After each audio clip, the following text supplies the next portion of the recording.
This week's podcast is presented by GK Calls, Migra Ammunition, Gibraltar Duck Hunters Association, Gibraltar Boatyard, Turtle Box, Gator Decoys, Hunt Proof, Cooler Guard, Pattern Pros, Hodag, and last but not least, I'd like to have a huge shout out to Brian Ellithorpe for all of the support that he does behind the scenes. Now let's get into today's episode. What's going on, everybody? Welcome back to another Great Lakes Outdoors podcast. Before we start this episode, I just want to do a great big shout out to the Gibraltar Duck Hunters Association. That's who helps us a ton and helps out our community, the kids, everything around us. But today we got a special guest. Trav and I are sitting in here with Max. Man, how you doing today? Good. How are you, man? Not too bad. Not too bad. It's been about an hour and a half already. We've been just shooting it up, and it's been like, I don't know, we just met today, and it's I've been looking forward to this, especially with all the new laws and the fishing, and we don't get a lot of guys fishing on here, so it's always a fun time to kind of get you guys in here, the fishermen in here, I guess, per se. Yeah, no, I'm happy to be here. Thanks for having me. What so you do a bunch of social media. You kind of want to just tell everybody who you are, what you do, just a little bit of background of you. Yeah, absolutely. So my name's Max. I'm out of St. Clair Shores, and yeah, just a local Michigan angler, just making content and things like that. And yeah, it's steamrolled, but like I pretty much fish anywhere in the Great Lakes where I can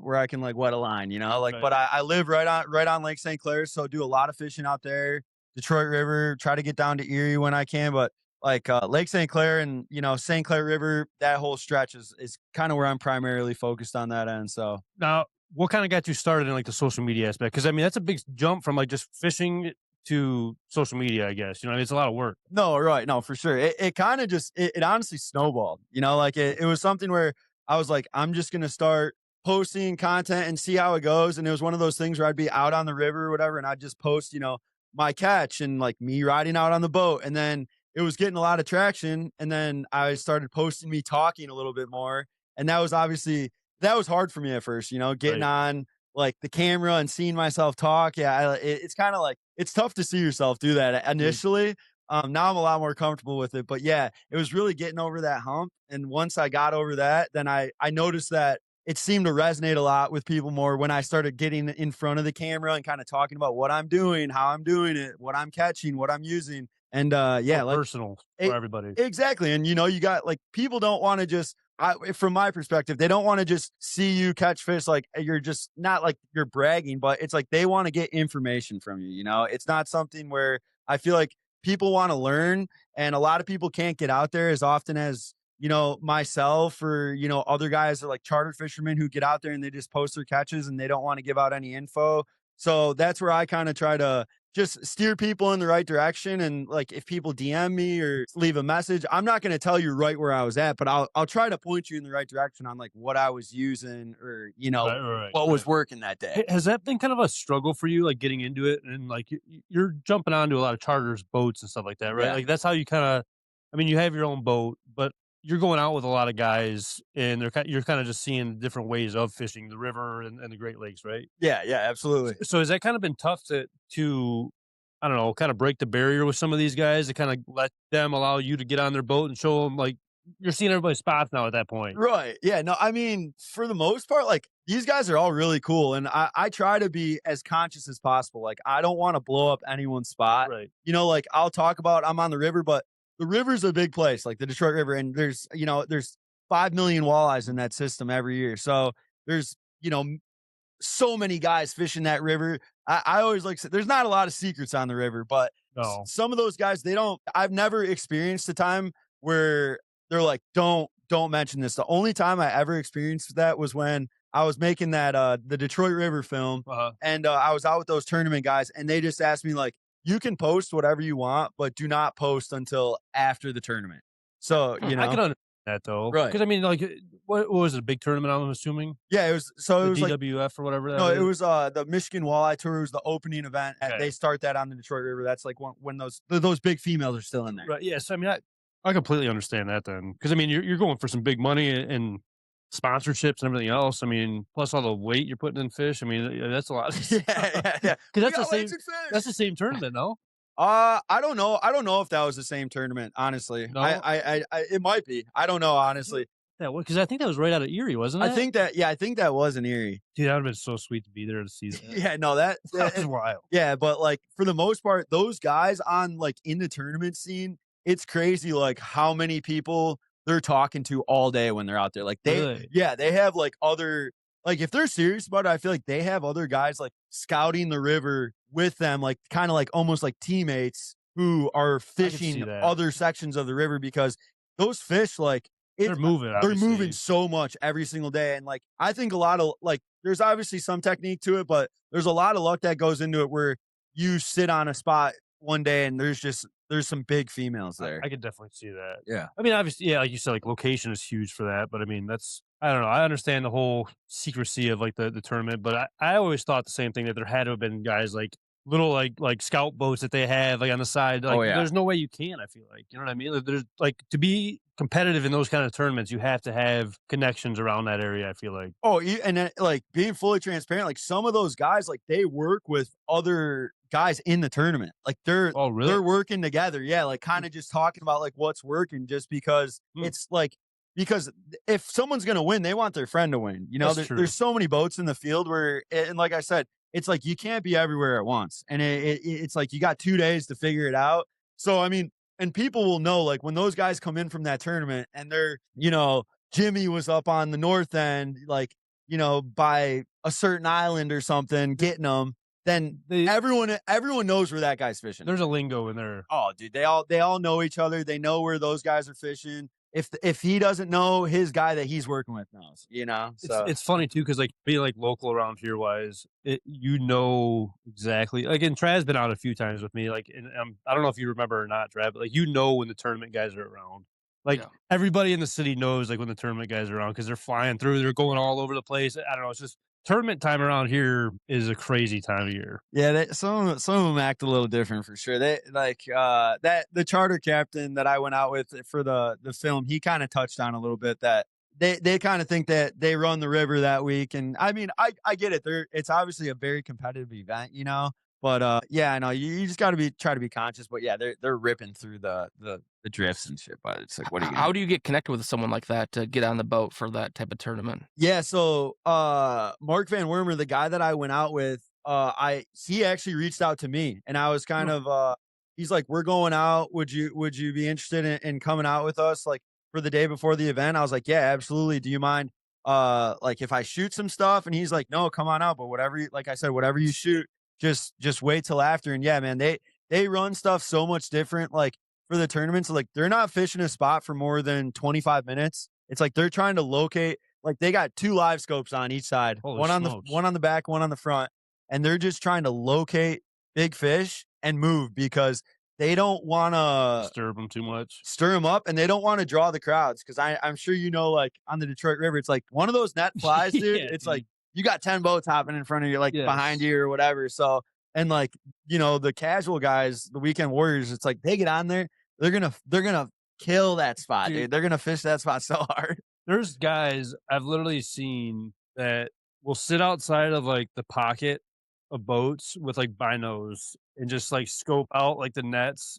Like there's not a spot in the river where like you can't go to catch walleye. No, right. They're all through there. But they're like, as soon as the net goes in the water, you have like 10 boats surrounding it. Like you're saying, it's wild time out there. No, yeah, it is. It's crazy. It's I don't know. That's probably got to be, I don't know, maybe not a difficult thing, but like when I started watching you and kind of like following you along, like just getting out there with different people and different, like that's got to be one of the coolest things though too, is seeing different ways of fishing. Oh yeah, no, absolutely. Like the documentary that I did, the Detroit River film, I really went out with all different types of fishermen. So I went out with the tournament guys, the shore fishermen, the handliners, the charter captain, the local guys, and yeah, everyone does it different. Like for example, the tournament guys, they like praise like you got to use a bright head on the river, and then you can use a different body or whatever. And then the charter captain, he's like, I only use dark stuff on the river. So it's like, yeah, everyone has their own opinion or tricks of the trade. Or like the local guy I went out with, he was saying that his favorite color is like a color I never heard. So it's like everyone is so different out there. And you know, how much of a role do you think it plays? Like, because they say the color changes in depth. Sure. So I mean, the colors of the heads, like in your own opinion, does it really even matter? Because I know a lot of guys, they'll just go out there with a lead ball and be good to go. Like, Yeah. I don't know. I mean, maybe it does make a difference in those bigger females and stuff tournament time, but you're just going out there meat hunting. I don't know. I guess it doesn't really matter. I don't feel. Yeah, I mean, obviously, certain times, like you can go out there certain days where you could throw a freaking sock down there and get one. That's You know, true. it don't matter what's on the hook. But I mean, I think a lot of times it's the stain, like the color of the water. I think obviously, like in darker stain, you want to use darker colors. Like I've always had a lot of success with black on black in the Detroit River, and like that's where it's kind of crazy because the water just gets so dirty in the Detroit River because there's so much like wind coming down. But then you go to the St. Clair River and everyone's using, you got to use natural, like Really? shad and like yeah, minnow style and like things like that. So it's they're two completely different systems, but they're still so close, you know? It is pretty crazy. It's all the same kind of water system. Right. Yeah. That is wild to think about. St. Clair is like super. Now that you say that, it is super like a clear lake. Oh yeah, no, it's super clear and like with walleyes, it's like you're always trying to find that little bit of stained water. Like you don't want it like mud, which you can get them in the mud, but you always want that light little bit of stain just so you can like. It's a lot more reactionary bite, you know. Right? It's more of a cover up. And that's when I feel like you snap, like they'll be snapping if you can kind of find that they call it like slaughter water, right? Where it's like right in that like greenish. I know exactly. Yeah. What about the walleye chop? You believe in that? I believe in the walleye chop. Yeah, like on the water, there's a little bit of a chop. You have to have it. I feel like. Yeah, no, I think the walleye chop's important. Like you gotta. I mean, when it's still, I just don't think they're as reactionary and they're not moving as much. You know, they're kind of sitting still. Now, do you think that's barometric pressure kind of type stuff? I don't look at the barometric pressure as much like for the Detroit River and, you know, in spring or like spring right now, like I'm not looking at it as much in ice fishing. I think it's important in ice fishing. And like I have a live scope. And yeah, sorry to all the live scope, like guys, I don't like that. My but bad. yeah, it's all good. But, in ice fishing, like on those barometric pressure days, like you can tell when those fish are really stagnant, just the way that they're coming in on live scope. Like when they're firing, man, you can tell. Yeah. That have you ever? I know like the spearfishing guys like get the videos underwater. Have you like kind of looked into anything like that with like your YouTube stuff, like just underwater? Because I feel like that's a big thing, especially when they're in thick. Yeah. I mean, no one really has videos of that. I don't think anyway, of like the walleye coming up the river, like how thick they are down there. Yeah, no, I haven't done too much of it. It's like I said, that water, like you said, that color changes so much, so it's hard to see down there. But yeah, those spearfishing guys, man, I know that a lot of them do a majority of that in the St. Clair River just because it's so much cleaner. And Huron, right? Yeah, and Huron. Yep. Yeah. I know a lot of them do that out there, and I've got one guy reaching out to me who like wants me to do it, but I don't know if I can hold my breath like down that long. I don't know. I'm gonna be eating a lot of gum or chewing a lot of gum because my ears will be popping so bad. Yeah, that's another thing. I don't know if I can handle the pressure down there. Yeah, it's a whole different ball game. Oh yeah, it is. Yeah, I mean, and some people don't like it. They think it's like unsportsmanlike, but it's like if you're going in the water when it's 80 degrees and you're diving down like 20 feet, like how? I mean, that's about as like hardcore as it gets to me. So have you seen any of that, Trav? The spearfishing guys? Yeah, I mean, I follow a little bit of it, and it's pretty sweet. I mean, I follow this one guy, and he's pretty much the worst spearfishman I've ever seen in my life. He's out there just missing every single walleye. But I mean, that'd probably be how that's how it probably would be. It was not Ben. No, we got to quit ragging on Ben on just random podcasts. You know, you got to leave the poor guy out of this thing. He's got a butt Ben, and he's not the greatest turkey hunter, I guess you could say. Just misses a lot, or what? Well, you said that. I didn't. How do you miss a turkey? Well, I missed 2 this year, so you can't say that. Relax, dude. Yeah. Calm down here. All right, let's change the subject again. It's easy, all right? Relax, man. It's easy. What's the walleye chop?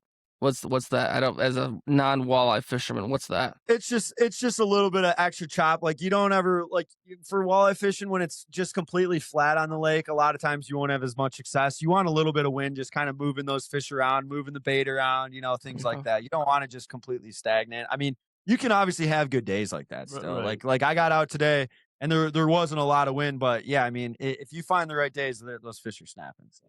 Especially, the right time of year, right spot. I mean, yeah, you could, like you say, you catch them on a sock. I mean, you might even catch a sock in the Detroit River. Who knows? No, right. right. I mean, especially on this system, like I personally think this is the greatest walleye fishery in the world from Lake Huron down to Erie, like that, and Lake St. Clair. You know, the St. Clair River to the Detroit River. It's like there's so many walleyes in the system. It's like you really can't beat it. I don't think people really understand how many walleye are down there. Oh, I mean, yeah. if you think about it, there's, I don't know, a couple thousand boats that are out there every single day. And Yeah. like, I'd say more than half of them are probably catching their limit. Yeah, So, I mean, if you kind of just break that down, that's insane. Yeah, I think there was some number that said that like Lake Erie, it like repopulates itself every year by like 98% every That's single crazy. year. Yeah, it's nuts. Yeah, it's like all those guys out there, like for the most part, it's like if you don't get your limit when you come into the launch and you're like talking to other guys, it's like that's a bad day, you know. And It's such like a selfish thing to say. oh Dude. yeah, no, it's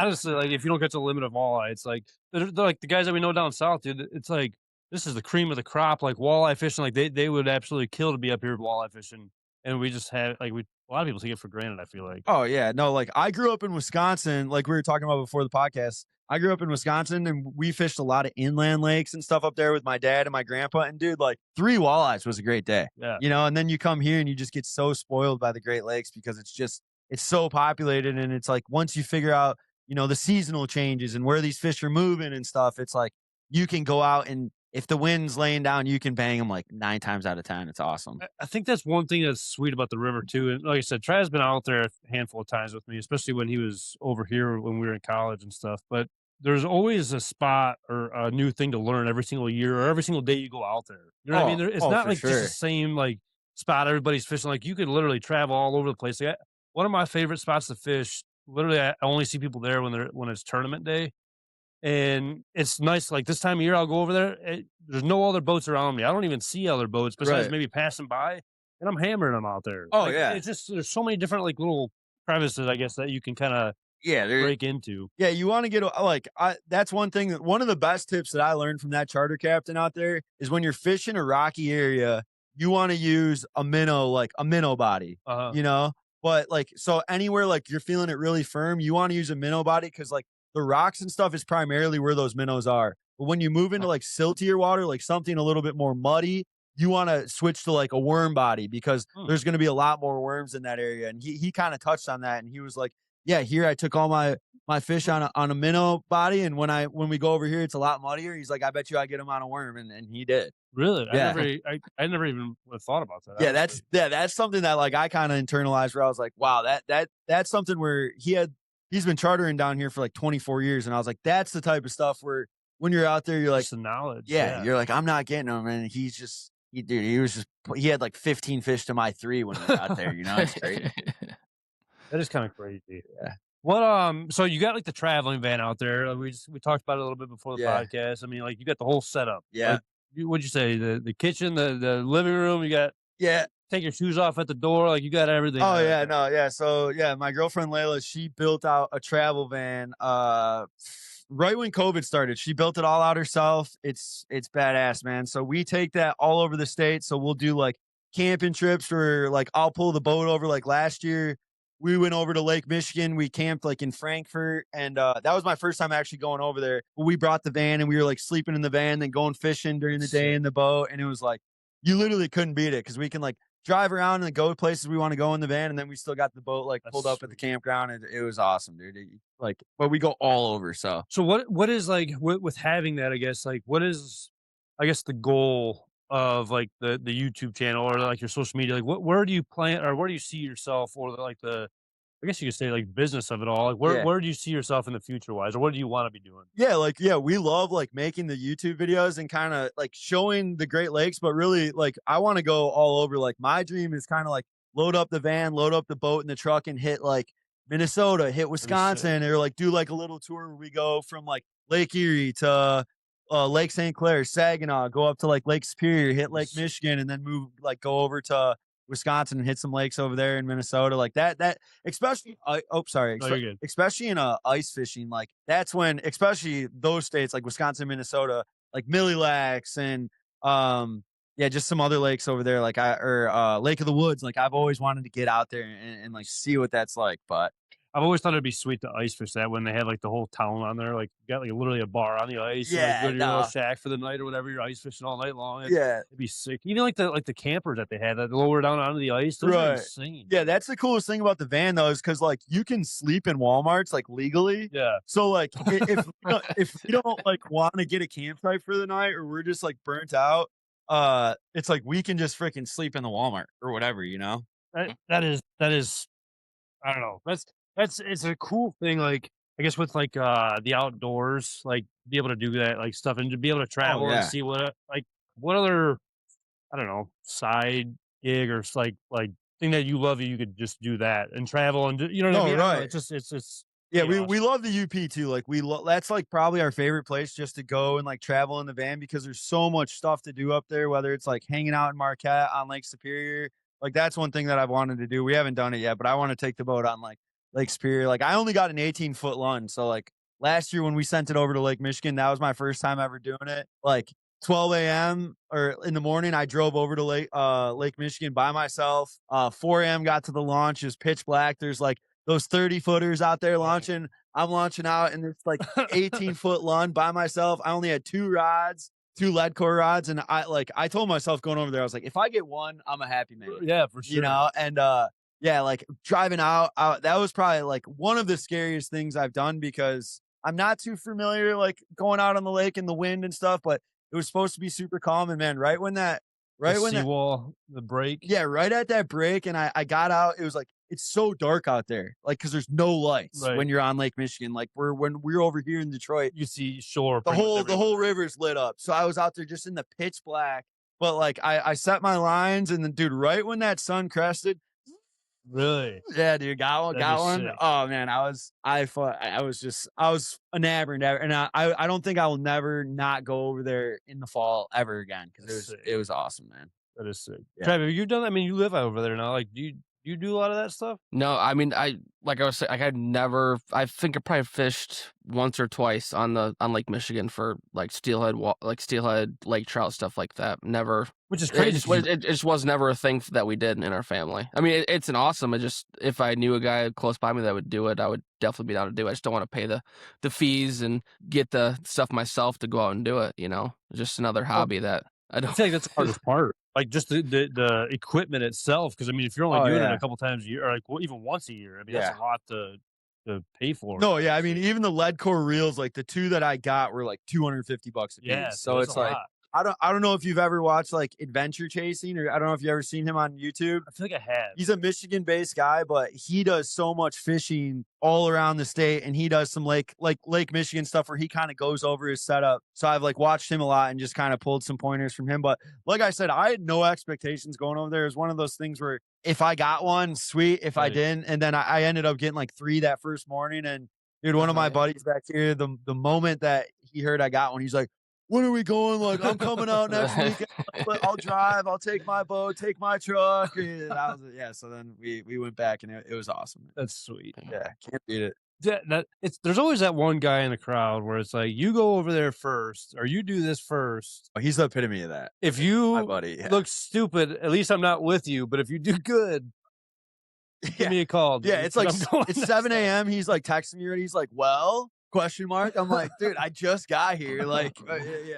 Got to figure it out. Got to put fish in the boat. Then he's like, yeah, I'm coming. Like, let's go. You know, It's even like, like the hunting world though. It's like, all right, you guys did good this weekend. I'm going next weekend with you guys. But if you guys didn't do good, I don't even know who you are, kind of thing. No, right. Yeah. It's like you got to put the labor of love in. But that's like what I really love about fishing is like, especially in that experience, because it's such a chase. Like when I'm doing something brand new, like I'm not trying to knock walleyes. I love walleyes. Like I catch tons of walleyes every year, but like going and chasing like a king salmon, something that I've never done, Different. like, yeah, just that thrill and fighting that fish. And, you know, it's like a 15 or 12 pound fish coming in, and I'm out there by myself, and like the boat coming up out of the water, like a smallmouth or something. Yeah, the boat. Yeah, it's surfacing. The boat's swinging sideways. My freaking the other rod's going off. That line is breaking because I'm like, I can't even deal with that and this one at the same time. It's like, yeah, that's what I'm chasing now. Like after that, it's just it's such a high, you know. That's awesome. Yeah.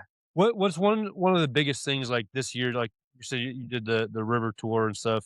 What is one of the biggest things that like you took from that? Like from all the guys that you went on the boat with, like Was there one like big thing or a few big things that you kind of took away from those experiences? Yeah, like the one thing is like everyone does it so differently. You know, I think we were talking about before, but it's like every single person has a different thing that they're using, a different way that they do it, a different section that they think is good. And it's kind of just always being like just being able to take in whatever other people are saying, because I think as I've gotten older, I've understood that whenever someone's telling you something that they've done for a long time, you should probably internalize it a little bit, because they have their own opinion and style of way that they do it, and they're not telling you to like put you in a bad situation. Right. So I think that was one of the biggest things, is just realizing that, you know, everyone's got certain techniques and ways that they want to do it. But as far as like fishing goes, it's like, I mean, early in the season, you got to start slow, and then you can really start like snapping that jig a little bit Dude, more. I feel like it's crazy. Like earlier in the year, these guys are just ripping on them. Dude, I'm like, Jesus Christ! Like it's like they're so lethargic right now. Like they're not moving that fast, dude. Just relax. In the early season on the river, dude, I'm pulling it up like barely 6 inches, and that's when you'll notice it. But then what I've noticed myself is that it's hard to change, like to go from that 6 inch like to snapping. Yeah, exactly. Yeah. Then I'm in like the mid river when it's prime time, and then my buddy's doing a lot better than me because I'm still keeping it so low, and now those fish are starting to move a little bit higher, you know? So it's hard to what time of year do you even start doing that? I know what you're saying. When is the right time to even transition from it? And then like you're so used to the small snap, like how big of a snap do I even do it now? Exactly. It's all and that's another thing that like I've pulled from that. It's all cadence. So like whatever day, it's like you can get fished outfished by anyone any day. Like my girlfriend will go out there and she fishes, you know, the river like 3 times a year, and she'll outfish me, you know, because like, what am I even doing? Yeah, she's like she's got the cadence that day, and like my buddy will outfish me some days, and then I'll outfish him. It's all like the same guy from Lake Michigan. Yeah, exactly. Like, yeah, and it's one of those things where you're like, what am I doing wrong? Do I need to change it? And you know, it's like it's any day can change. Swapping colors left and right. Yeah, swapping colors, swapping cadence, and then when you start getting off your own you know setup, and what's mental, dude. Oh, it's so mental, and I turn into a head case. I'm like, what am I doing? I'm like, all right, I guess I suck at this now. You know? I'm quitting. Yeah. That's how I feel about turkey hunting, honestly, right? Yeah. Well, I am quitting because today was the last day, but yeah, I felt that way like all year long. Oh, really? Oh, I do. It was bad. It was a bad season turkey hunting. Yeah, I don't know what it was. Like Trav and I were talking about it last night, and it's just like I don't know if it was like this spring alone. I mean, it's an easy thing to like blame it on, I guess. But it was such a weird year. Like I was even talking to the farmer today, and he was like, barely even seen him out in the fields this year, and it's like, man, I don't know what happened. I really don't. Yeah. It's just been off. How's that for you guys? Because I feel like as someone who doesn't hunt a ton, I feel like people highlight that on social media, that it's like so easy to shoot a turkey. Do you see that too? Or is that like, as someone who's an outsider, sometimes I feel like some hunters make it seem like it's just easy to go out there and pop a turkey. Trav, I'll let you. I mean, well, like social media makes it easy, right? Because they're just posting the highlights, right? You don't see all the downfalls. If you listen to the podcast, you'd hear all my downfalls, and you'd hear all Kyle's downfalls. Like it took me till yesterday to kill my first turkey, as yesterday meaning May 30th. Not your first one, just the one this year. What's that? Not your first turkey, just your turkey. Like my turkey this year. Like it took me all year, but like if I would have done everything the way it should have been done, I probably could have had one, you know, a month ago. But it's just like you don't see all those the different nuances. Like you walk out, maybe walk too close to the turkey and jump it out, or you turn your flashlight on like I did and jump a turkey out of a tree. You know, so you just don't see all those things that go into it. Yeah. Yep. Yeah. I feel like that's one of the biggest things. Well, before, like, yes, like that is like one of the biggest things. Like where turkey hunting is such like a knit tight like group where if you use a decoy, you're doing it wrong. If you're doing this, you're doing it wrong. Like people are so like quick to judge on you for turkey hunting. Now, is that like personal preference, or is that kind of like something that everyone in the hunting industry, they all have their like opinionate or like their opinions on, kind of, or like, because like how live scope is with fishing, like people, some people are super opinionated on it, and they're like, oh, you're a cheater if you're using that. And like turkey hunting is almost like it's super strange because it's like a one-on-one thing where like you're talking to the bird and he's talking back to you, and you're trying to trick that one bird, or you know, a different bird that comes up out of nowhere, whatever it may be. It's more of a, I always revert back to like a spiritual kind of feeling with the turkey. It's super weird. Like Okay. it's super hard to even explain. Like when you're out there and you kill one. So people like to do it like the old school way, like the no decoys, or like you could actually make a turkey call out of their wing bones. Like if you piece all their wings together, like you could make an actual turkey. Oh wow! So it's almost like an energy thing. Yeah. So Okay. yeah, exactly. So That's kinda cool. It's a wild experience to have. Because you've heard a turkey gobble before, but like you Oh, haven't yeah. heard like a wild turkey. Maybe you have. I don't know. But Yeah. I'm just saying, like the hairs on your toes will stand up. Like it'll go through like your entire body. It's wild, and people are just so quick to judge on how you're doing it compared to they're doing it. But it's the same thing with like fishing, like you were saying. Like everybody does it a little bit differently. Right. So it's just I don't know. For me, if as long as I'm happy at the end of the day in how I do it, Dude, that's social media, right? Exactly. It's like you Exactly. got to like stick to your guns. Like I feel like that's one thing with my like content that I've made. It's like I get pushed back because guys will be like, "Why are you I got this one guy on TikTok. He's always blowing. Why are you blowing up the spot?" It's like, dude, I'm talking about the Detroit River. There's like, what do you mean? There is no blowing up the spot, dude. Where at in the river am I? Have you gone to the launch? Like at Bellinger Park, dude. you're waiting 2.5 hours to launch your boat. Like you think that's a secret down there? So I just fished next to 50 other boats right next to me. You really think it's blowing up the spot, dude? Exactly. So it's like I just feel like you gotta from my perspective, it's like you just gotta like kind of do what you do and stick to what you do. And it's like if you got a particular way to do it, just do it, man. Don't care about what other people think. I think that's one of the when you first start social media, it's like you got those guys who are like just always harassing you, especially on Facebook, man. Facebook is brutal, dude. Facebook is cool. Yeah, we had a whole bunch of old heads on Facebook. That's why. Yeah, I mean, and I'm not trying to shout out that generation, but every time you see anything negative, it's always from like someone who's older, and because they got a particular way that they've done it growing up, or they don't even do it anymore. That's the thing. Like they don't even fish anymore. Like they can't get out on a boat. Which sorry, like I don't mean to hurt like feelings wise, but like they don't even get out there. Like it's just what they used to do back in 1942 or whatever time of year. Yeah, and it's like the guy who gets out two times a year who's got the most input to say on like a spot that he doesn't even go to on anymore. a charter boat too, mind you. Like, right. They're not even going on their boat. Somebody else is taking them to their spot. Yeah, it's like because like,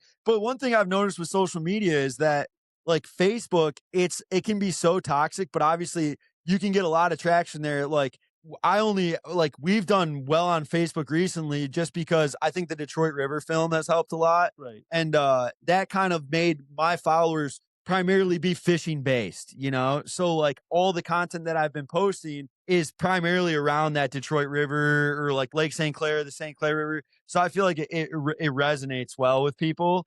But like on TikTok, but there's obviously a lot more toxic people on Facebook. Right. But on TikTok, TikTok, dude, that's the younger generation, and they're cool as hell, man. Like every single person is just like rah rah cheering you on. This is badass.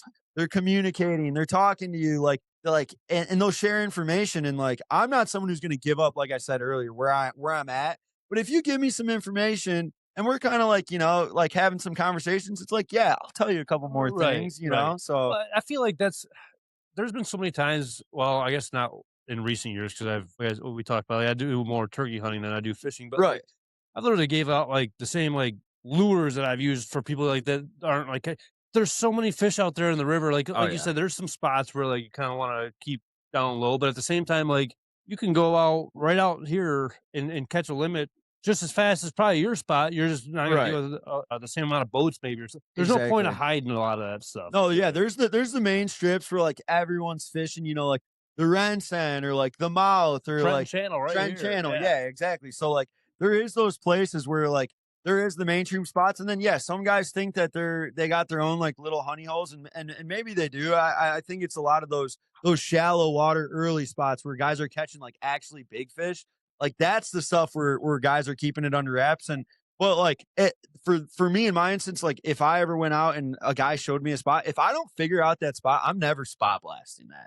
You know, I'm with you. You know, like if I don't figure something out, and that's with like a lot of my content in general. It's like when I go out because I've been chartering with this guy up off the St. Clair River, like when I'm learning stuff from him, like I'm never gonna put like stuff that he's teaching me on social media because that's his information. That's not mine to like blow up and talk about. You know? Like you came up with it or whatever. But yeah. No, like yeah. I feel like that's a big thing, like even a waterfowl. Like you take somebody to one spot, like we had it last year, where I took a guy to a spot. Next thing you know, the next following year, he's knocking on the door and trying to steal that spot and take it. It's like, dude, come on, man. Yeah, no, yeah, and then I'm sure there's a bunch of like tricks of the trade of things in like waterfowling where like techniques or whatever you're doing where it's like you learn from putting your time in and like doing that. Like that guy that I go out with on the charters and like I deckhand for him, Whistling Dixie Charters out of the St. Clair River. Shout out. Yeah, shout him out. And Matt Perko Custom Rods. But shout him out. Yeah, but dude, he's lived on that river his entire life. So it's like he knows like I'm not like I said, he knows like when to get salmon, when you can chase salmon, where you can chase salmon at, and like in the rivers, which is like unheard of. Yeah, exactly. And he's told me a lot of information. I would never share any of that ever because that's from him living there his whole life and knowing that. So it's like I feel like it's finding that fine line where it's like stuff on the Detroit River. It's like anyone can go out there, but like stuff like that, I'm not going to touch on that, you know? Definitely makes sense. Yeah. And I bet you that goes a long way with people taking you out, though, too, knowing that you're that kind of person and you're not going to just go out there and act like it's your boat that you're on, or, you know what I mean? Like, I'm sure it gains a lot of respect from those guys, like, about yourself. Yeah, like, I try to be as respectful as possible. Like I said, I'm never trying to spot blast. So, like, right now, we're on the lake, like, trolling bandits, and, like, he's got some like colors and like certain things. There's another lure that he's using a lot of. It's like, that's not my, like, I didn't figure that out. I can't be like, oh, this is what's really snapping out there. And that's really like a lot of my content that does well on the Detroit River. I'm like, yeah, Purple Pimp Daddy or Money Bags is doing well with the chartreuse head. And like, but that's me putting the work in and putting the time in and finding those fish. Right. So it's your own work. Yeah, exactly. 100%. So that's one thing that's bad about social media, though. I feel like a lot of the younger generation that gets into it gets blasted on it so much and they fall off just because they don't even want to deal with it anymore, or they even get out of the sport. Yeah, no, yeah, it's such a sad thing to like see. And I don't even know if like people realize that they're doing that to people, like with the industry, with hunting and fishing, that the numbers are dwindling every single year. Yeah. We can't like do that. 100%. And like you look online, like in the fishing scene, it's like it's steady, but it's not growing. Like the sport is dying, but it's things like TikTok and like Facebook that is keeping like the younger generations involved and still wanting to do it and like go out on the river. And why is that a bad thing? You know, like we want to keep those fisheries alive and keep that money going in from like the DNR, like keep preserving those areas. It's like I said, we got the best walleye fishery in the world. Why do you not want people to fish it? Right. You know? Exactly. Utilize it. Yeah, 100%.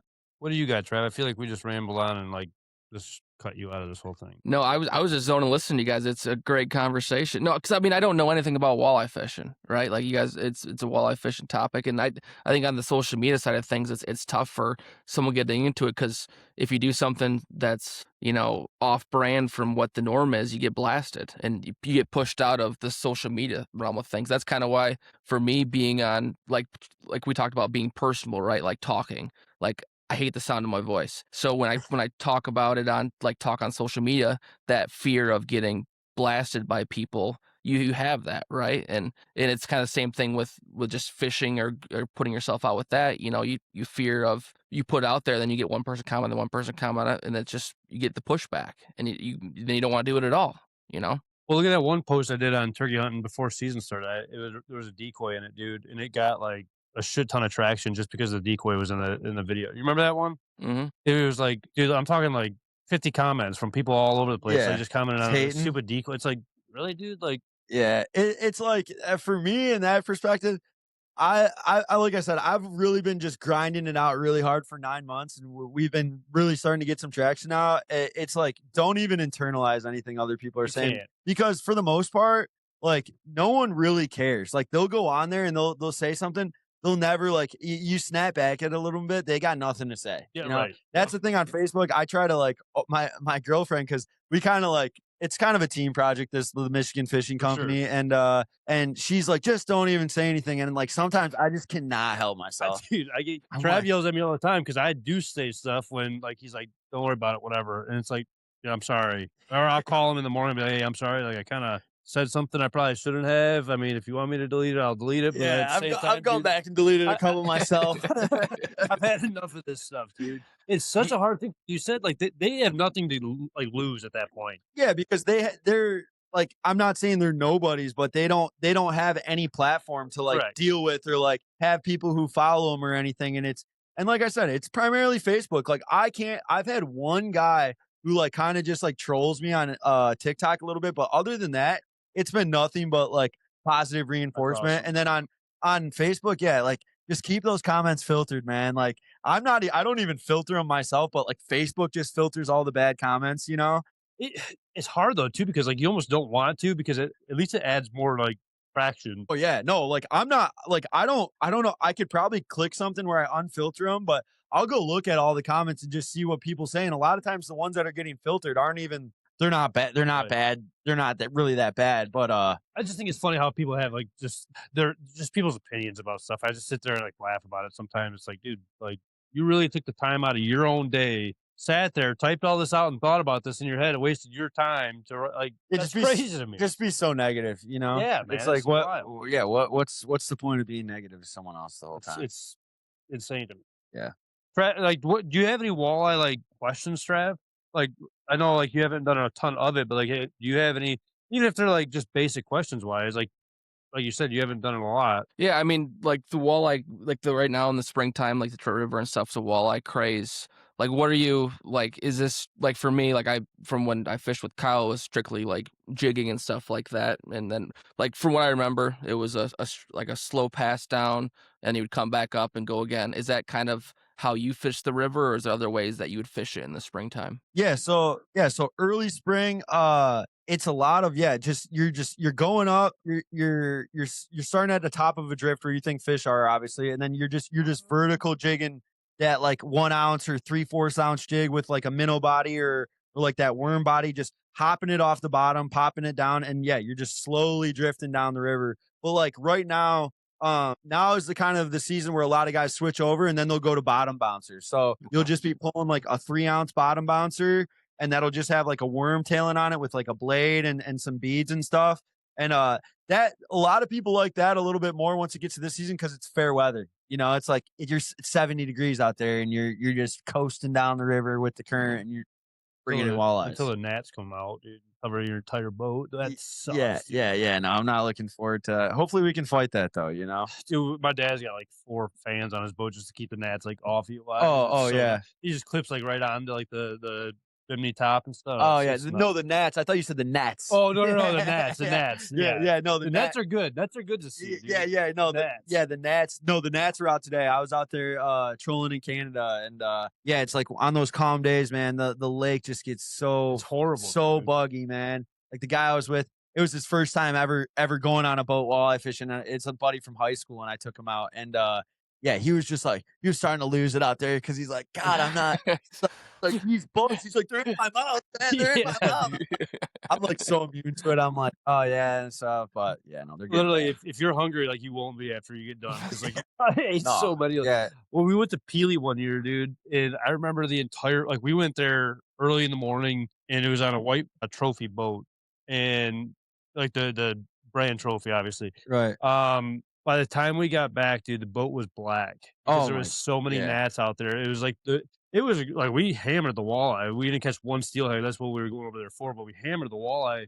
But the entire boat was just littered with just the gnats. It was the most annoying thing I've ever had to deal with out there. Yeah, no, and that's the thing is like my girlfriend when she comes with me, she's like, there's not going to be a lot of bugs, is there? Because if there's, but then the thing she doesn't want to go when it's wavy, cold and stuff. Yeah. Cold or wavy. If it's wavy, she's like starts getting psyched out. I'm like, well, that's when the bugs aren't there. Right. So it's like it's one or the other, you know, like pick and choose. Pick your poison. Yeah.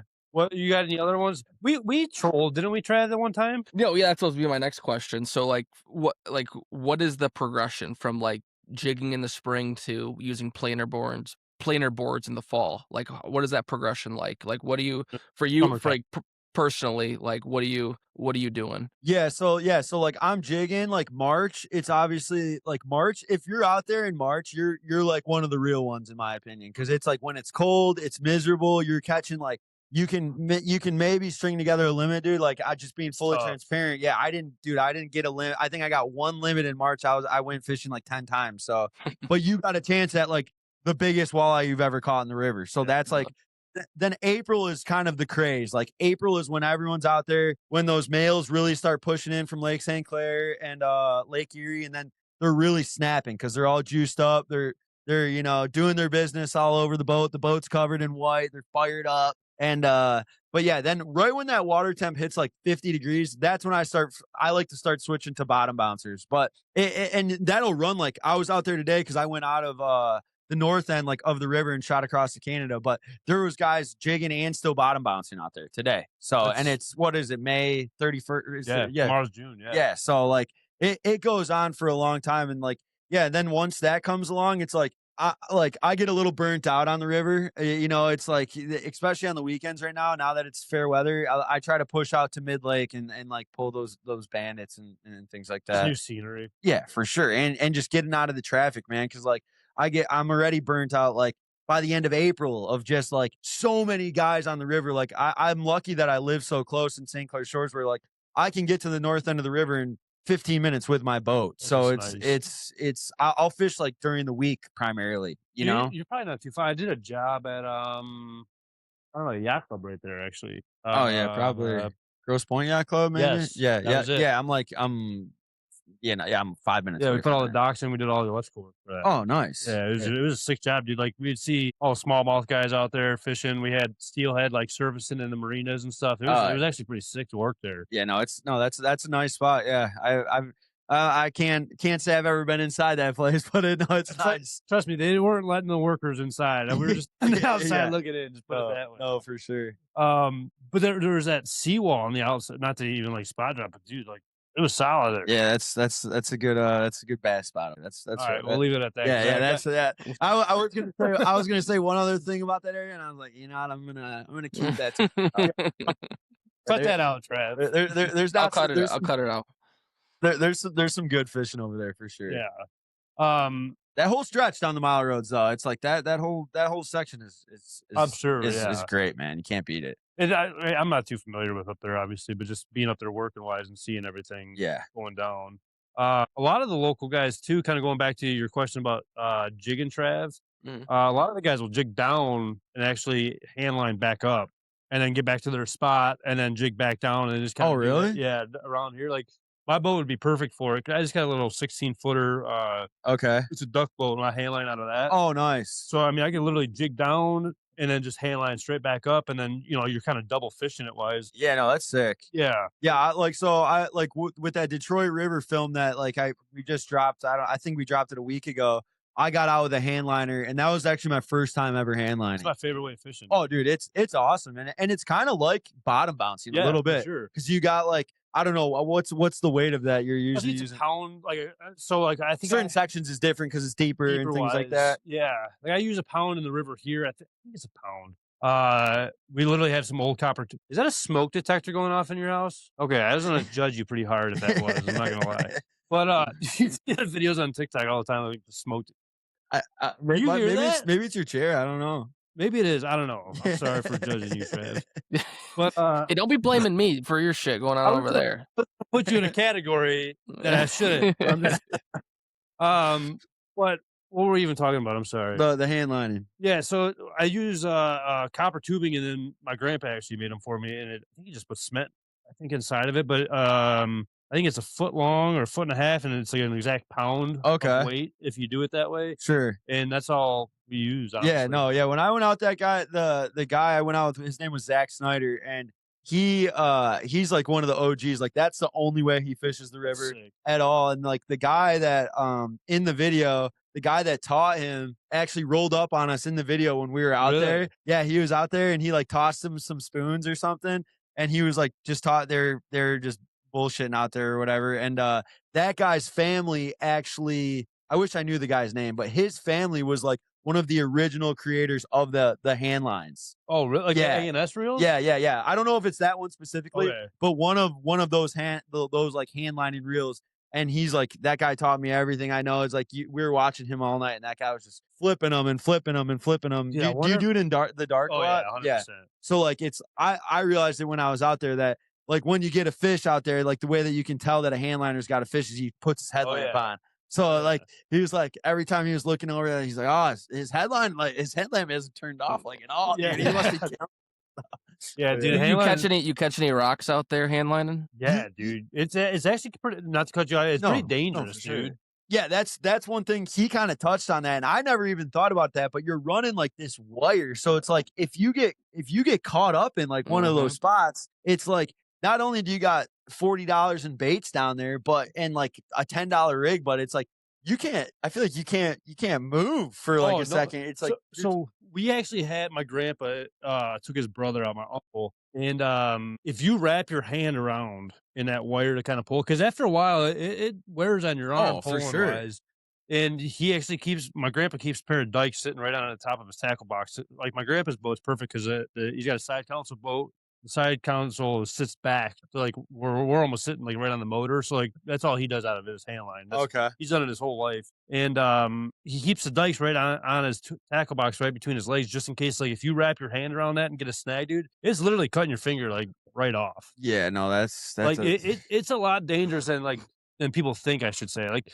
You know how it is. Like if you snag it like jigging wise and you try to pull that wire, you're slicing your hand wide open on the line that you have. Yeah, no, yeah. Always run that fluorocarbon so you break right off. Easy, you know. But like the hand line, a lot of people don't even realize like how dangerous it could be, I guess. No, sure. Yeah, no. I didn't ever realize that until I went out with that guy. And that's an art, man. Like the way they run like the clevises and how far did you run? They were running three lures. That's a lot. Yeah, they were running. Each guy was running 3 at a time, and well, then I jumped like after I was done shooting the content for the Detroit River film, I hopped in and he just had me run too. So that's what I usually run. Yeah, just 2 of those Rapala floaters, and you don't need much more than that. Yeah. There's guys that run like 5, dude, and it's like this is too much for me. 5? Oh, yeah, dude. Oh my god, a ton of them. Yeah, no, it's like when he like was putting the line over his head and on his neck, and they're like all over the boat. His boat was like straight outfitted for it, so he actually had like little knobs on it. He had like a silver like ring where like the wire ran through, and then he had almost like a rod holder type thing where he would drop that weight in every single time it came up, so that weight would just sit right there. And it was pretty cool. That guy, he was really dialed. I could just tell like how much he like loved that, and like. Dude, like you said, it is an art though. Like it's like an old school way of doing it. And I think that's like one thing that's what I like about it more because one, it's hands on, obviously, but like I don't know, it's just like the old school feeling of it. I like the old school like side of like outdoors or even fishing wise. I don't know, it's just cool. And I always think about it too, where you got all these old wooden like lures that people used to use back in the day. Now people are using like $50-$60 swim baits and stuff, and it's like, dude, back in the day, like. Why change? Because those pencil plugs and stuff, dude. I got a whole box of them right there. Yeah, that's awesome. Yeah, no. It's just one of those things where it's like I don't know. It's just a cool thing to kind of go back in like time, I guess. No, for sure. And he touched on that too. He was like saying in the Trenton channel because I'm not trying to spot drop, but that's where just a lot of guys do it. And he was saying he's like there used to be 50-60 boats out there at night, and he's like now there's like 8 or 12. So it's like. It's such a dying like art, and it like he was really cool about it because he was being as transparent as possible. Like he wants that to like keep going.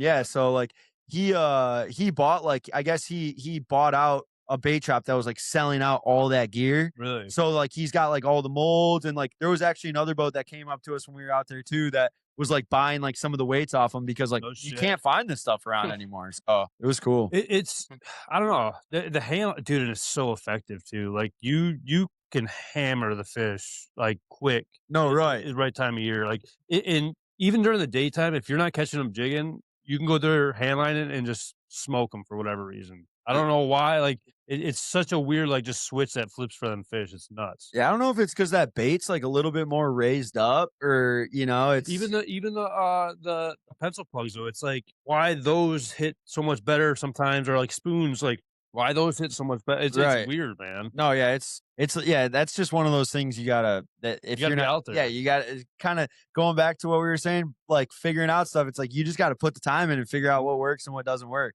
My grandpa was even saying like they run like when it gets later in the summertime because he was still he's handling all year round. Oh, really? And he would run like crawler harnesses on like without the bottom bouncer, obviously, because like your weight's the bottom bouncer.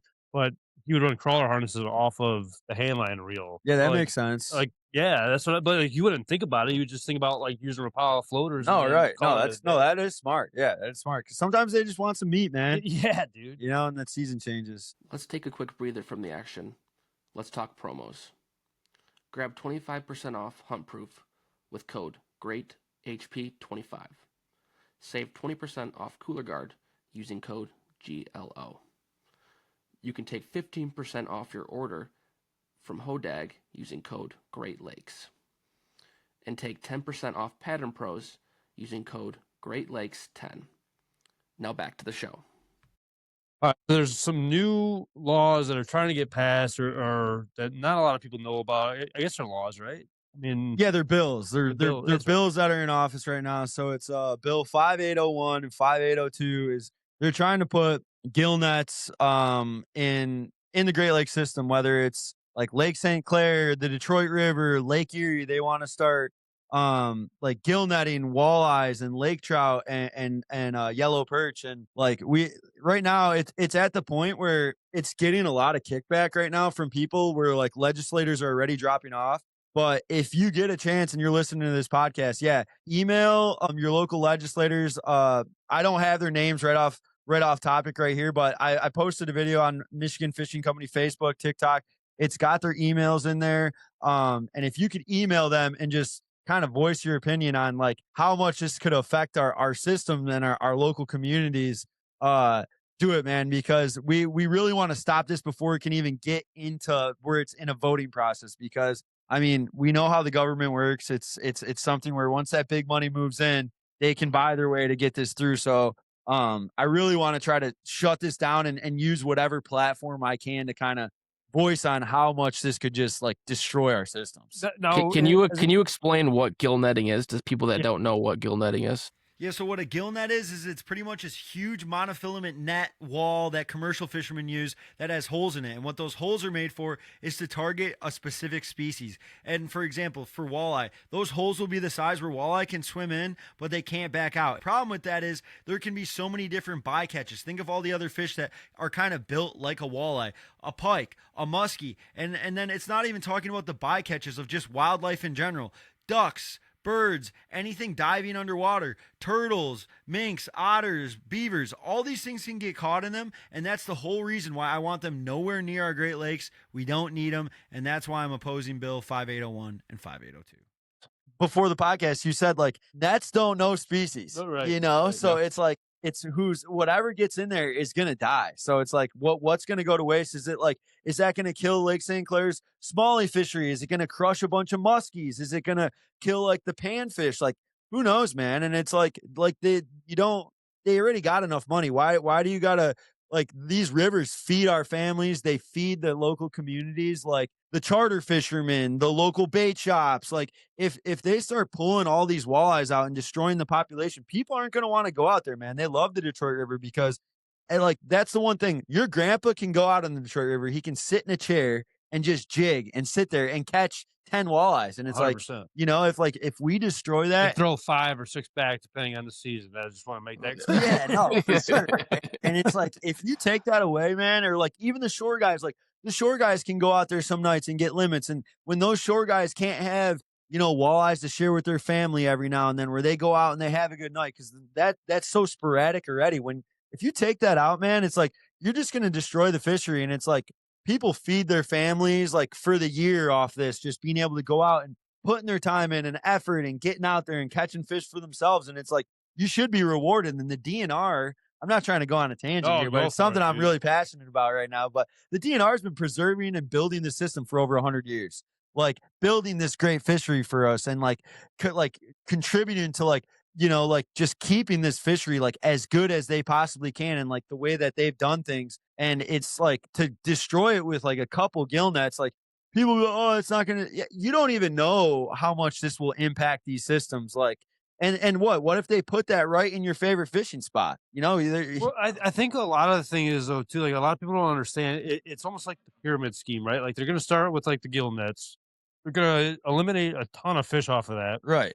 Then the shore fishermen aren't going to be there as much because they feel like they're wasting their time. Exactly. The guys on the boats are going to feel like they're wasting their time. So then it starts like really breaking down to, okay, so we're already losing numbers every single year. So you're going to lose that many more numbers every year because those guys don't even want to go out there and do that anymore because what's the point? So they're not going to be buy license anymore.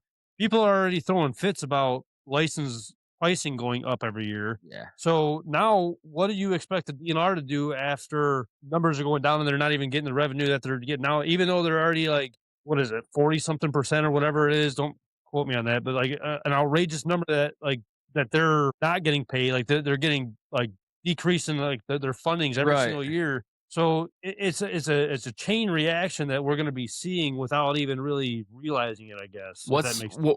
What's causing them to institute these gill nets? Is it like farm, like more of like a commercial farming type? Exactly. So it's like commercial fishing wants to come in and put out these gill nets to try to like just have more fish and make more money. And it's like, really, what do you possibly need? Like, there's so many fish in that system, and that I'm not saying that in an aspect of like, oh yeah, let's bring commercial fishing in at all. It's like, why would you do that? The system is so good.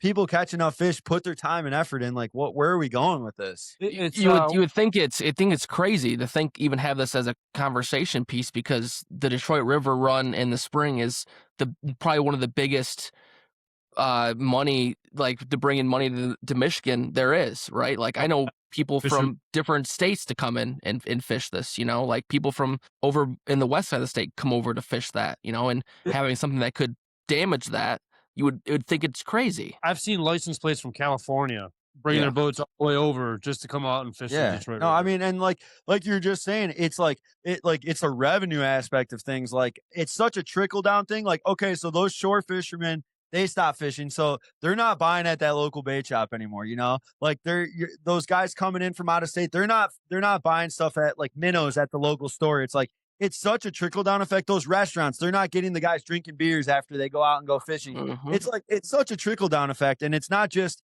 the fishery itself. It's like the local communities that are going to be so affected by this. What was it? It was, so we have a local tournament here, local charter in the town, and so there's a bar right on the corner right here. I wish we had more time because we'd go there afterwards. Yeah. But, we have a tournament there, and I want to say he raised it's over $100,000 in the last like 4 years from this tournament. Wow, that's awesome. And he gives back to like the city, he bought a 4-wheeler for a fire department because we got all the wetlands. So they rode they get the 4-wheelers now, Sure. whatever it may be. But there, I mean, Trav, you've been there before, but there's over 100 people that show up to this tournament every single year, and there's walleye, like all the fish that are weighed in, they get cut up and everybody eats it all. Like it's a Same huge, day. Oh yeah. Oh, that's cool. Like a big fish fry. Oh, it's a huge event. That's dude. awesome. It's sweet. But that kind of stuff even dwindles away. So like you said, it's just that chain reaction that falls down. And at the end of the day, it's greed. Oh, yeah. People just see the numbers and it's just greedy that they want to take. They've already dealt with it, like my dad was saying before about the smelt. Right. So what makes you think that it's going to be any different from the walleye to the smelt? Like it's the same thing. Oh, it's like, oh, this fishery is so good. Let's take fish from this and like profit off it now. And it's like I said earlier, like Lake Erie replenishes itself like 98% of the time every single year. But it's not even about that, man. Like, why can't we just keep this good? Right. Keep it that's something that it is tourism. It does bring other people in, and it's like it's one of like the core like constitutes of living in Michigan, this whole system, and it goes from top to bottom. Like that's those, like if they put that in Lake Erie, that's going to affect like Lake St. Clair too, because those fishmen, they travel, man. Oh, they travel so much. Like this one guy told me that there was a tag in one of the walleyes that he caught. That day it was in the Detroit River. The next day it was in Cleveland. Really? So, yeah. So it's like they're moving so much. So it's like a lot of those fish that come in the river. I mean, I'd always like to know like how many of those are coming in from Lake St. Clair versus Lake Erie, you know, but I heard there are two different waves.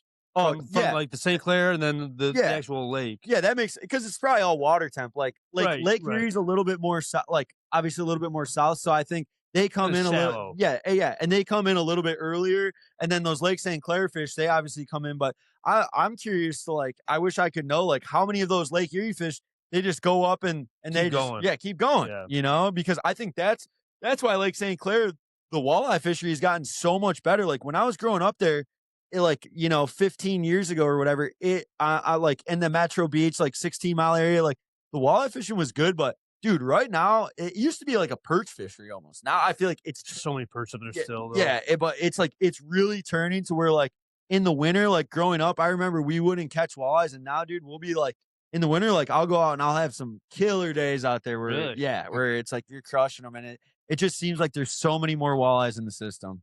So let's not like rip that off. Sorry to cut you off. No. With this bill, do they say where they're going to place those nets, or like how many nets? Range, no? Yeah, I it's more or less like a generalization. I don't think they have specifics out, but they're just saying like in the Great Lakes system, like the Detroit River, Lake St. Clair, Lake Erie. So it's like there's really no set like spot where they're saying that the nets are going to be, but it's just wherever they're going to be, it's gonna crush the population. I'll tell you where they're going to be. They're going to be in the highest populated area for walleye. Oh, 100%, they are. I mean, your Trenton Channel, that's a drop, but everybody knows the Trenton Channel around here. But that's where the net's probably going to be. Exactly. So because that's like one main entry point, and then like maybe at the mouth of St. Clair where it reaches like why would you not put it near the mouth where they're just going to trap them coming in? And then it's like going to be like, oh, you can't fish that spot because the gill nets are there now. It's like, come on, man. Like it's crazy that like they even want to do that with all the money that the DNR does put in. Like they're putting all, I don't know about like St. Clair. Oh, St. Clair doesn't have too many islands up there, do they? They're like on the north end more, like closer to, but like not like down here and stuff. Okay. Yeah. So like they got all like the rock walls that are going around all the islands down here that are like for the sturgeon, the smallmouth. I mean, Right. all the whole ecosystem is like around these rock walls, and they put all that money into it, and then they want to put the gill nets into it. No, the DNR's against it. Oh, well, Yeah. I'm just saying, like they should be the biggest one, and they probably are. They're pretty like that's another thing is like they're advocating how bad this could be for the fishery, which is good. Yeah, which is good. So like they're kind of behind it, and I feel like that's just a stepping stone of saying how bad this really is. We're like the DNR, the state is like coming out and saying like this is really bad. Like we highly recommend that you do not do this. Yeah. So that's why it's like it's so important. Like get out and like just shoot an email to them and like just state like it takes you 5 minutes to do this where you can just like push back on this and say, and we can like shut down this bill before it can get voted on because it's brutal, man. Well, what we could do, we could even drop the emails in the comments. Yeah, I'll send it to you. Or maybe you could like put it on maybe this section or whatever. Like send it to me and I'll put it on in it. So we'll have it make a clip of this and then put it in the short clip or whatever it may be. Yeah. I don't know. It's just crazy. What do you feel like? Like, I know there's a bit of uprise too on like the prices jumping up wise. How do you feel about that? About like the licensing? Yeah, that doesn't bother me as much, just because it's like it's $26 or something for the entire year. It's how like much fish you're catching. Yeah, for exactly like I understand like maybe if you're going out for the day, but then just get a day pass, you know. But like I don't like honestly, like I don't even think that. I think that's a good price for like. If you live locally and you're like be going out, you go to the store. I don't even know what walleye is per pound right now. $8 or $7 a pound or something. Like outrageous. Yeah, I think it could be even more. I think it's like $15. Yeah, I think it's crazy like how much they want for it. But it's like just going out and like just getting out on the water. Like I think that itself is worth $25. Just having 100%. If you get out in these Great Lakes, man, like if you can start figuring out. If you're a local guy and you just start figuring out the seasonality of the fish, like where they move, where they go, you can go out and you can crush them in a pontoon boat. You can crush them in a yacht. It don't matter. Like you just, once you figure out where these fish are, it's like any guy, you could be in a 14-foot, like John. Don't recommend that. Yeah. Yeah. On the Great Lakes, like pick your days, but it's like, you can get out there and just destroy them, man. So it's like, that's what was so crazy about the guy. I forget his name, the Great Loop. Oh, okay, yeah. The 16-footer, the boat that was going around. You heard about that, obviously, right? Yeah, I think so. It was last year. He came through like Detroit River and all that. Oh, he did. Oh, he did the whole loop. Oh yeah, 16-footer. Oh yeah, dude. Like, how did he make out? Well, good. I think he had to stop a couple times for like welding issues and stuff. Obviously, I think you'd have to stop for the weather, man. dude. Or did he not? Or was that like? Well, I got to look at this. You didn't see that? No, I didn't see this. Oh yeah, he went like right through, like right. Well, I like the back, right out through the river, everything, dude. Like we had like a whole convoy, like of locals here, following him up the river. Like he didn't go all the way around, down the Mississippi, all the way through Florida, everything, dude. Oh, 16-foot John boat. Oh my god, that's crazy, man. Yeah, that's dude. a hell of a journey. He's like probably in his 70s. Oh my god. Yeah, it was wild. Yeah, I mean, like a lot of you just got to know when to pick your days out there. You do. Like that's the thing is like that. That's another thing I feel like on like especially St. Clair and like Lake Erie. It's like you got to know those wind directions, like when you can be out there. What's the motor that starts with a T? It's like a newer motor that's out. It's like a Japan name. Oh, like I know it's like an Amazon one, like a Tomosoki or something. Like yeah, that. Yeah. So he actually ran that motor the whole way. Oh, really? And that was the first time I ever heard of that motor, and I was like, "Holy crap! Like, I might be looking into something like that." Yeah, no, I think they're pretty affordable. But yeah. I don't know. It's just it was crazy. But the problem, and we talked about this on the podcast too. The price is going up. Everything in life is going up. Oh yeah. People don't realize like the fish hatcheries and stuff like that. I feel like the prices for the fish food or just even maintaining the hatcheries, they got to be able to afford that as well. Or, do we need all of it? I'm sure like the trout fishermen, like Tippy Dam and those kind of spots, right? They see more of like the hatcheries than what we do on the river wise. I could be wrong, but they don't realize like the fish food, the all like the small stuff that you need. If that price is going up and we don't change something, then that's even like a chain reaction in that stance. No, right. And I think it's a lot of like guys were like, oh, well, why am I paying to go like catch fish? It's like, dude, like the DNR puts in like, I'm not like a super big advocate for the DNR, but it's like their ups and downs. Yeah, they got their ups and downs for sure.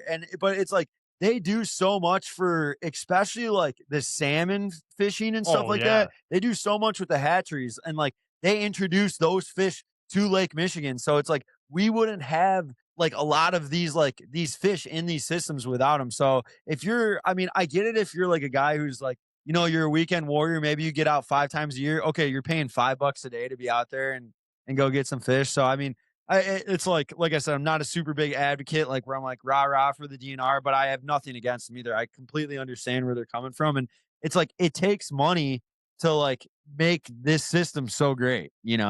I'm just glad you're not a deer hunter because deer hunting would be a whole different conversation about the DNR. And maybe that's probably something where I might be like in the dark on. So I'm not. I'm not opinionated on that because I'm not like I'm not walking. It's a whole rabbit hole. Like I don't know, but like the biggest thing with DNR, I feel like, is people don't voice their opinions enough, and then they want to just complain about it. Right. And when they do, then the DNR actually knows about it. Like now, like with hunting, like with turkey hunting and deer hunting, you got to register your kills, right? Which, in my opinion, is good because then they actually get like the numbers of stuff, right? Track it a little bit. If you don't do that, then how are they actually going to know what's going on? No, sure. So, what do you think like is a big issue? Like with the DNR on like the hunting side versus how much time do you get? No, right. It's one of those things like the baiting situation, like the CWD that they basically like it. In my opinion, I don't know. Trav is more on this side of stuff, but like CWD, like they put in no baiting because it spread CWD, which it seems like they kind of made that whole scenario up, and now they're wanting to like pay for baiting, even though it was free back. However long, 4 years ago, whatever it was, Trav? A little longer than that, but yeah, it was free to bait. Now they're talking about instituting a baiting tag where you buy a baiting tag to really be able to bait for deer. I haven't seen it like that getting like any like traction. That getting traction. But there was some other like stipulations with that tag where it would allow the conservation officer to then go onto your property without having go on a private property without having to give you notice and stuff like that, and check your property to make sure you have the right amount of bait on there and stuff like that. So there was just like some things that ruffled people the wrong way with the DNR for sure. No, that sounds a little invasive to me.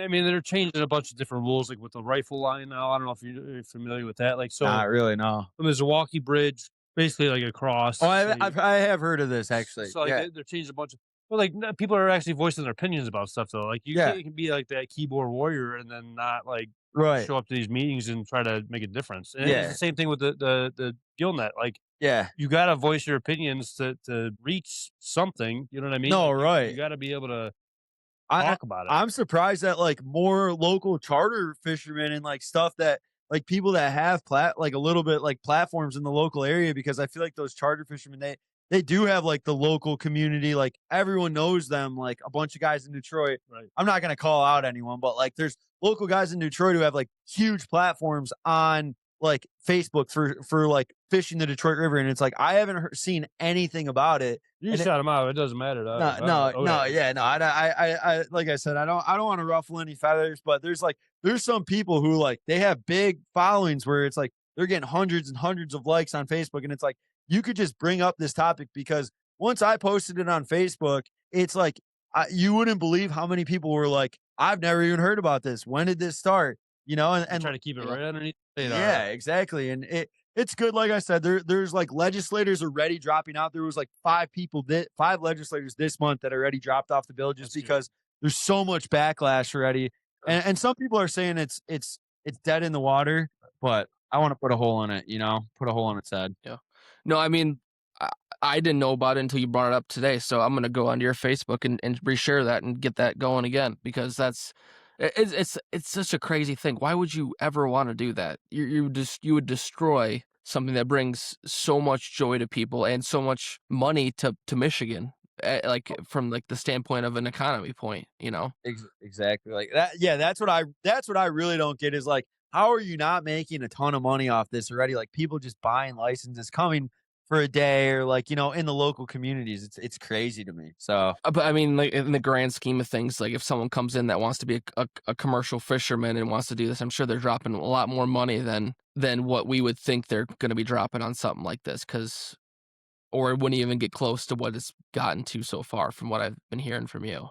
No, and like the commercial licenses is like there's not a lot in the state. Like I think it's under like 50 or like 40 commercial licenses in the entire state. So it's like these guys that have these licenses, it's like they're printing money. You know what I'm saying? Like they know who to like talk to, and like it's like they're trying to slide this under, and it's like I don't think it's gonna get that far, but you just like the way the world works right now. You never know how it's gonna go. It's scary. What is not to get off the topic of like the whole DNR, because I mean that it's a rabbit hole we could keep on like going down, and I just think the biggest thing of it all is just voicing like the opinion and getting your word or your voice out there to the right people, doing the right thing for what you believe in, and just like I said, getting your voice out there. Yeah, if you have a platform, talk about it, man. Yeah, exactly. What is like the biggest or craziest experience that you had, whether it was like in the Detroit River tour or like a crazy story like that you've had or witnessed like on the river, like that, or in the lake, or like what that I've heard, or that maybe that you experienced, that I experienced? Yeah, the craziest thing. Not to put you on the spot, but I'm putting you on the spot. Yeah, no, I mean, I don't have any like super crazy stories, but like the captain, if I could use his story, because he's spent a lot of time. He's found a body floating in the river before, so like that's one of like the crazier things that I've ever heard of. Like, dude, like the crazy, like not the craziest thing, but like one thing that happened to me when I was out there was like I rescued like a little like baby goose in there or something. Nothing crazy. We just did that literally Monday. Really? Yeah, dude, it shit all over my brother-in-law. It shit all over him. Like it was like a 10-minute boat ride. We found like another like group of goslings and stuff, and we wanted to go with it. But it shit like all over. Dude, he was puking. It was the greatest thing I ever. felt bad. Like there's just this little duck like in the middle of the river, just like, or like goose or whatever, and it was just struggling so bad. I picked it up, put it on the boat, and then I slid into one of the local marinas, and I'm sure you know that like right when I put it in the water, like mama goose come floating, flying over and scooping her up. So it's I don't know. That's kind of cool how it all happens. Yeah, no, it is. But yeah, like I can't really think of like anything in particular, like more or less just than like dumb shit that I've done, like where I didn't have the plug in and I had to like rip back to the launch at the Trent Channel. Like I was like, my boat's just absolutely pouring water out of the side. I don't think it was like right when I first got my boat. I was like, I don't think this is like normal. Yeah, And I went back and I said, oh shit, I didn't put the plug in, dude. So I was looking at a boat not that long ago. I think it was like about 2 years ago now. It was a 16-foot Lund. It was the Fury, I think it was. okay. What are you, a tiller guy or are you a side console guy? No, I'm a side console. I can't do the tiller like Dude, on the great tillers, man. I get it, but like when it's gnarly out there, dude, I got to be able to see. That's true. I can't see it back there, like when the nose is up way up here. But yeah, like if I just couldn't do it. I don't know. I'm accustomed to the side console. The tillers for me, like around here anyway, like you can't be like you got all the floor spacing, Right. you got all that stuff. Like if you got the windshield when it's cold outside, obviously it's got its perks. Obviously. Right. No, for sure. Like the tiller, like if I was like straight up on the river all year, I think the tiller would be solid. But like when I'm on Lake St. Clair and I got like 3-footers or like 4-footers or whatever is happening, it's like I gotta be able to see like over that nose, or I'm like it's just I don't know if I'd have confidence in that. Like I'd be like heavy on that thing, but I'm sure you get used to it. Dude, well, for us, like we go on the beach a lot around here. Like you have to Okay. come out with us sometime, Yeah, because for it's sure. literally right out here. We just hang out, whatever. But like it's like tillers are like I don't know the way Like, to go. yeah. I feel like. No, Like, right. My brother-in-law's got a 18-footer, I think it is, or a 20-footer. Like it's like a 70-something bait, or maybe even bigger than that. It's huge, but it's Yeah. like perfect. Handlining boat, Oh, I trolling bet. boat, jigging boat, whatever Yeah. you need. It's perfect. So much room for activities, as they say. You build bunk beds on that thing, Yeah, probably. yeah, exactly. Yeah, For yeah, you sure. got that reference. Yeah, no, like, no, I totally get it. Like, I get the hype around it. It's just, yeah, I don't know. Like, I like my hand on the steering wheel. Like, some of those days, I feel like I'm out there and I'm like, why am I even out here in the first place? That's true. If I was sitting in the back and it was like pinned up, I'd be freaking scared shitless. There are some days that your butt's puckering up a little Yeah, bit. no, That's for right. sure. I was looking at that boat though, and the intake for the live well was off. Oh, And, dude, really? as soon as the guy put the boat in the water, like it just started pouring in water. I was like, "Yo, I don't think that's like supposed to do that at all." He's like, "Oh, I never even noticed I was there." It's like, how did you not notice that the boat's just like get on that much water? Yeah, no, Like, I'm that's good, scary. dude. Yeah, I'm good. I don't want it. Yeah, that's scary. Where can people find you at, man? Where social media is? Link some stuff in. Yeah, so Michigan Fishing Company on pretty much everything: Facebook, TikTok, Instagram, YouTube. Yeah, YouTube is like we're trying to post a lot more stuff. We're posting a video this week. We're going out and we'll be camping on Lake St. Clair for 24 hours out on an That'd island. be sick. Yeah, so we're gonna do that. We're gonna try and get some walleye, maybe hit a salmon in a secret spot. Yeah, we'll see what can happen. But yeah, you can find me on everything. Michigan Fishing Company. At Michigan Fishing Company. .com, at whatever Yeah, it yeah, is. yeah, yep. He's there. Yep, absolutely. So, dude, I greatly appreciate you coming in, man. It's been a blast talking to you, getting to know you. Yeah, for sure.